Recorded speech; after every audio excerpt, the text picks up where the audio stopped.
Okay, thanks for your patience. We are going to kick off now with a final sort of panel come fireside session. And I've been made redundant for this one. I'm not actually involved. So I'm just going to do the introductions and then exit stage left. So as you can see, joining us on stage, we have, excuse me, Ellen Moeller-McCormack, we have Chloe Sanders, and we have Laura Delado. Over to them. Thank you.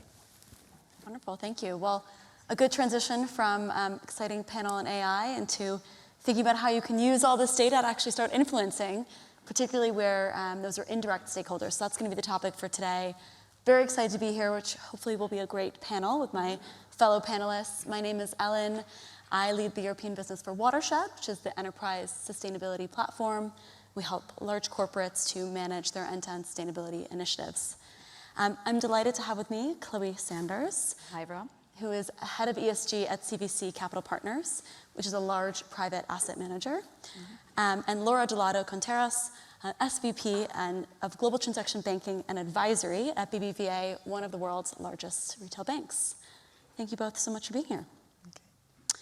Now, you both have actually been with your companies for quite a long time. I think Laura, 10 years, BBVA, Chloe, 14 years with CVC.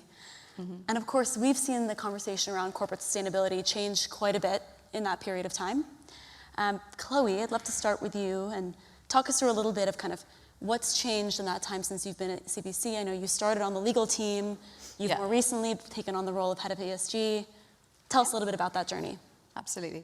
And also maybe just to set the scene, just to give a little bit more information about CVC. So we are a global private markets asset manager and work across a number of different asset classes. So private equity, credit, we also have secondaries and an infrastructure business. So we have quite a broad mandate in terms of our indirect stakeholders.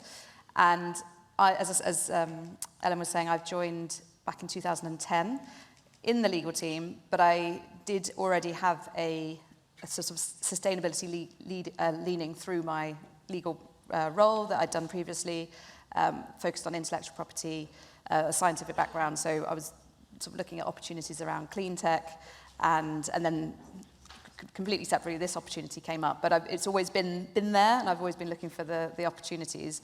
And so when I started, I recognized that there was just this huge opportunity in terms of working with, obviously, the portfolio companies and the investments that we had, and really recognizing that there's that sort of ability for a shareholder to have that that chance to kind of talk, have an influence over a number of different industries, different companies, and actually kind of support companies to be able to step into some of these challenges.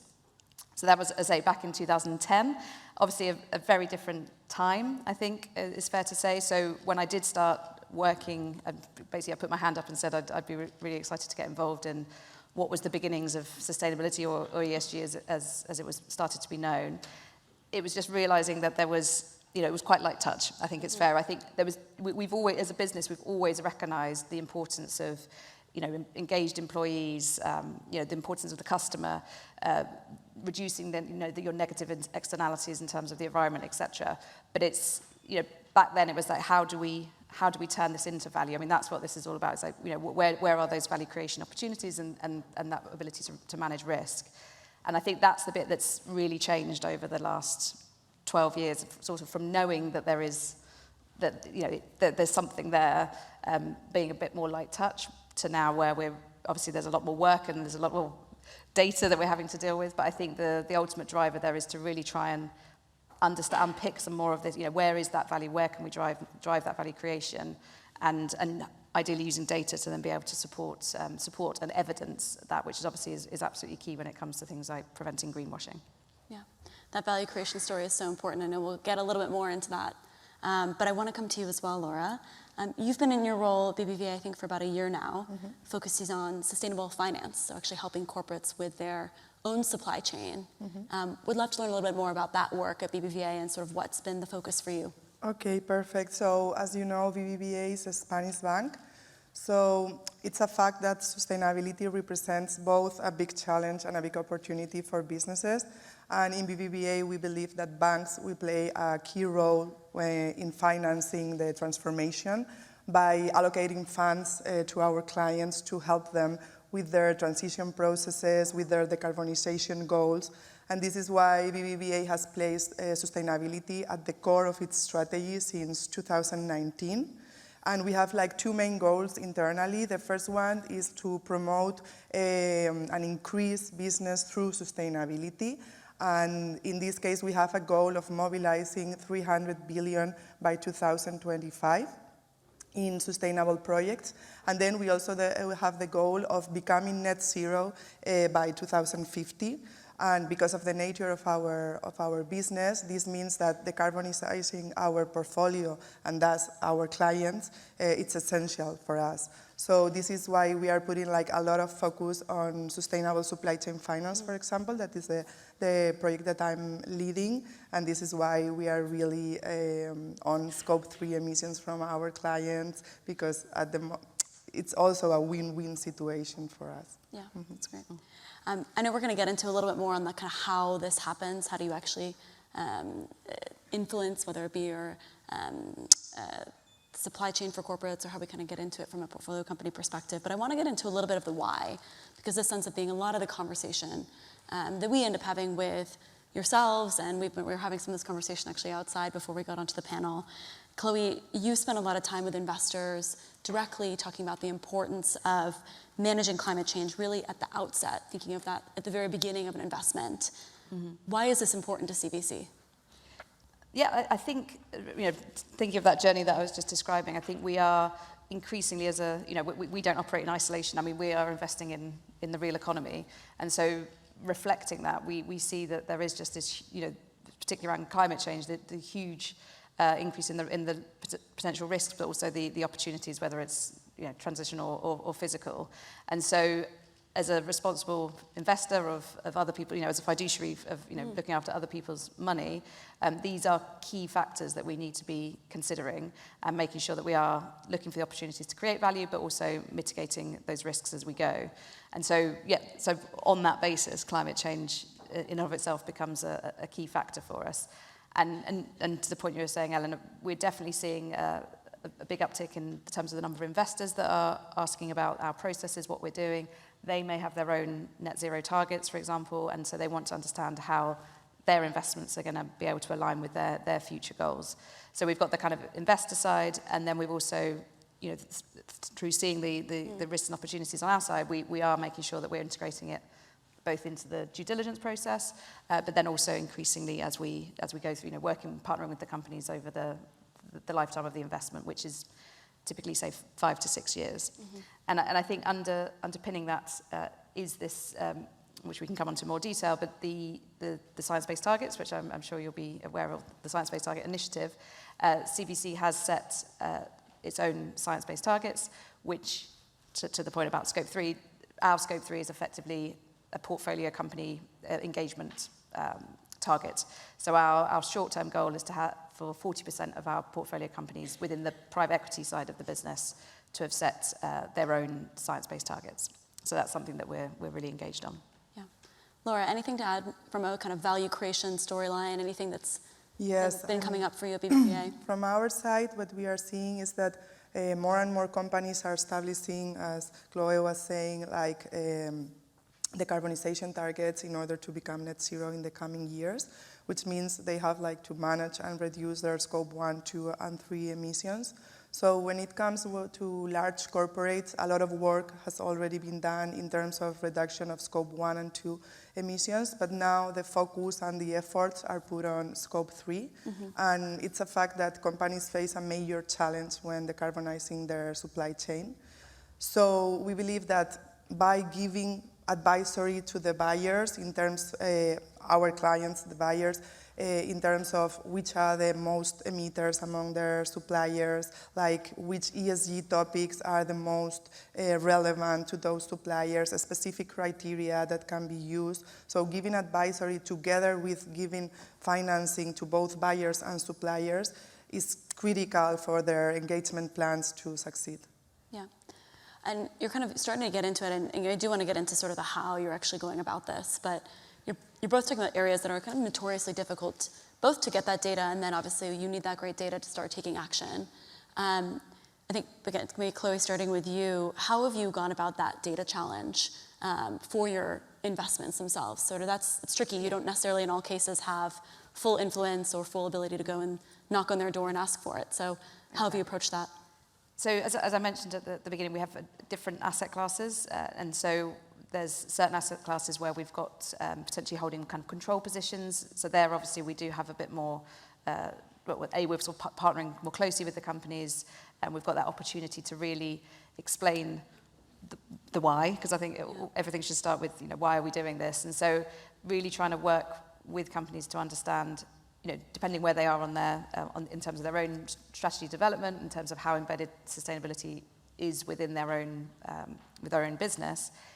If we're starting from scratch, it's building up, not asking for data on day one, but actually kind of building up and helping them build the strategy, recognize, and then they come to their own conclusion that actually, yes, having this data is actually going to be valuable to them. And so then we're more likely to get high quality data, we're more likely to get engagement, more broadly. So try not to just sort of see it as just a data collection exercise, but use it as a way to drive engagement and help companies obviously the value in doing it. Obviously moving to perhaps some of those companies where we have less of control position, maybe some of the other, towards where we're providing debt or in the secondaries market. Again, you just have to sort of think carefully about how best to do that. We're part of industry associations, for example, where, how can this be made more streamlined for the underlying companies? Because again, we don't want huge amounts of time being spent having to answer to lots of different stakeholders. So I think in those areas, it's more about how can you streamline the process, because in theory there should be someone else doing the why it's worth doing. Yeah, you've brought up a good point of this kind of balance of one, focusing in the right areas, I think, and then that education element of actually bringing them on a bit of a journey, I think is such an important part of this indirect influence. And Laura, I think supply chain finance, very fascinating, sort of a growing area. I know a big focus area actually for BBVA in particular. That's a whole different sort of interestingly parallel challenge, but that's not even your supply chain, it's supply chain finance. So talk a little bit about how you've approached getting that data for yourselves. Yeah, I mean, of course, here the main challenge is gathering primary data from the suppliers, inconsistent data collection, lack of transparency when tracking indirect emissions. Because many times, I mean, suppliers don't even have that kind of information to provide to their buyers. So we were thinking what can we do from the bank in order to offer value to our clients regarding this challenge. So what we are doing at the moment is through the payment data that we manage in BBVA, from the payments that we manage from our clients to their suppliers. Combining this payment data with other data based on the industry of the supplier, the size, the country of the suppliers. With this kind of data, partners like Waterset, for example, can provide us with estimations of scope 3 emissions from a specific supplier towards its buyer, which allows us to identify main emitters based on these estimations and to design action plans by having this information. So this is somehow how we are approaching. Yes, and not a one-size-fits-all. You sort of get the data and then be able to focus on where you actually have the big concentration, as you say. Exactly. Yeah.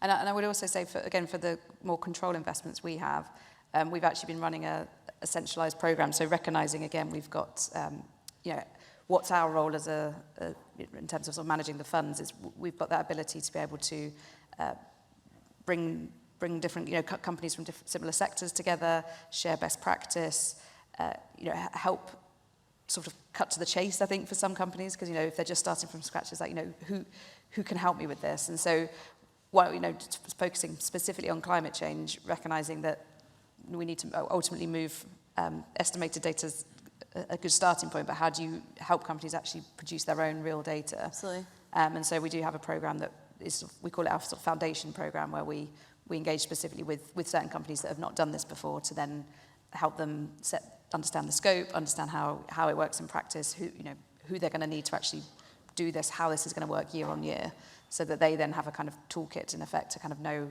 okay, I've done it once now, I've reported my emissions for 2023, I can now go ahead and do that on an ongoing basis. I think you bring up a great point. The estimations, obviously, that can't be the end goal, but it is something that can start the conversation in a very meaningful way on that journey to then getting those, whether it be suppliers or portfolio companies, investments, to actually start taking on ownership themselves, as you're describing, which is hugely important. This can be I know these roles can be challenging roles. They can take chipping away and doing a lot of convincing. Any kind of breakthrough moments that you've had that have really felt like, oh, I can actually see the impact really making a difference. I can really feel it, that you've experienced in the past few years of running these programs? Yeah, I think the most, maybe because the most recent as well, because it's all happening as you know, over the last kind of couple of years. But off the back of setting science-based targets, and as I mentioned, we do have a Scope 3 engagement target in effect. We have been working rather than kind of like a hit and hope. We've gone for a more kind of strategic program whereby we're working with those companies that are, you know, have kind of mature processes, already have a carbon footprint, for example. We've got the senior management buy-in, and in the background, obviously, we're working with other companies to get to that point. But once we have a set of companies or a cohort of companies that are in that place, it's about working as a wave, as we describe it through our accelerator program, which then takes a company from having their baseline to then modelling the targets, working out the kind of costed decarbonisation roadmap and plan, through to then actually submitting targets to the Science Based Target Initiative.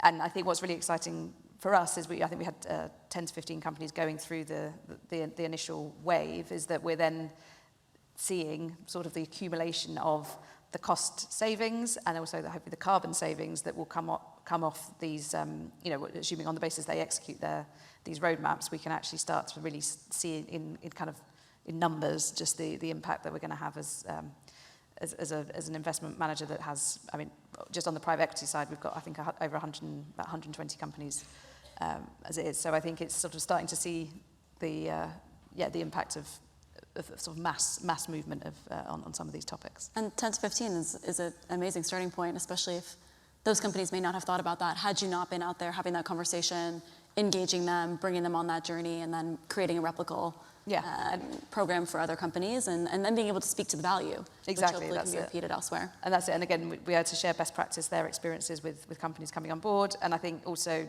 just really setting them up very well for the future in terms of, you know, many of them are in the EU, so they're looking ahead to all of the stuff that they're going to have to be disclosing under CSRD, etc., having these transition plans. So I think it's great to be a part of that, of, you know, helping tooling up businesses for the future and really being able to future-proof them on that basis. Right. I'm sorry. Please. No, I wanted to say that from our side, for example, once we have like the data, once we have these calculations, these estimations, what we are doing is like we are performing like ESG materiality analysis in order to identify for those suppliers, like which also working together with Watershed again, or in order to establish like decarbonization paths and to establish concrete action plans with those suppliers in order to have the highest impact in terms of the suppliers' emissions reduction, but also in terms of the buyers' Scope 3 reductions. But the truth is that those action plans normally require investments to be taken by the suppliers. So what we are doing here is to connect those action plans with BBVA's sustainable product offer, so we can give the supplier financial support in order to be able to achieve or to accomplish those requirements that the big buyer is doing to them. So by this, what we are seeing is that the supplier is not only receiving the requirements from the buyer, like, okay, you need to do this, you need to decarbonize in order to be eligible, in order to remain competitive, but they are also getting the tools and the resources in order to do so and to perform. So by this is when you can see that they engage, you know, when they receive both things. Like, I know this is important for my big buyer, but also I know that somehow I'm getting the resources and the tools.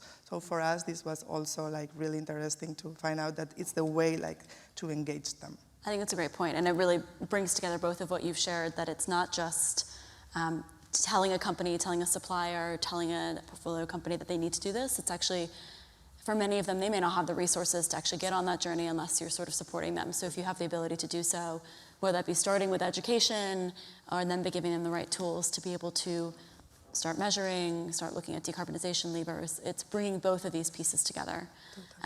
With that in mind, I know we are almost out of time. Both of you are doing this every single day. You've been in the weeds. You've clearly started to have some very real traction in the programs that you both run. Any tips that you'd share on how to set up, how to run, how to influence these programs? Yeah, I think we've kind of touched around the corners on this topic, but I think it really is how when engaging with companies, it's about, they're experts in their field, and I'm always very conscious of that and recognizing they know their business best. And so not taking the sledgehammer approach, but really listening to the business, understanding what their wants and needs are, but then also helping them to understand where the opportunities lie. Is it the customer? Is it the employee? Obviously, it could be a mixture. Is it pressure through the supply chain? So really trying to understand where those value creation levers are, and then helping the business to kind of craft their strategy off the back, really factor in their own stakeholders to make sure that they're focusing on what's material, and they can hopefully quickly see some real value creation opportunities. That's a great point. The value story is so key. Laura? Well, I strongly believe that big players, like the large players, the big corporations, the financial institutions, we have like the responsibility of supporting and helping smaller players with their sustainability journeys. So my advice will be like that it is very important that the smaller players perceive that their sustainability is an opportunity also for them. And I think that we really need to somehow help them to understand that there's a benefit for them also in this process, because then they will be more motivated to perform, to collaborate, to improve, and to help the big ones with their own sustainability goals. So I think, as you were saying, that with advisory, with ESG training programs, with a specific funding, we really need to create like real incentives to foster sustainability from the largest to the smaller. Yeah. Well, that's a great note to end on. I think it is absolutely going to be an ecosystem working together in order to have real impact here. So thank you so much to my two panelists. Thank you.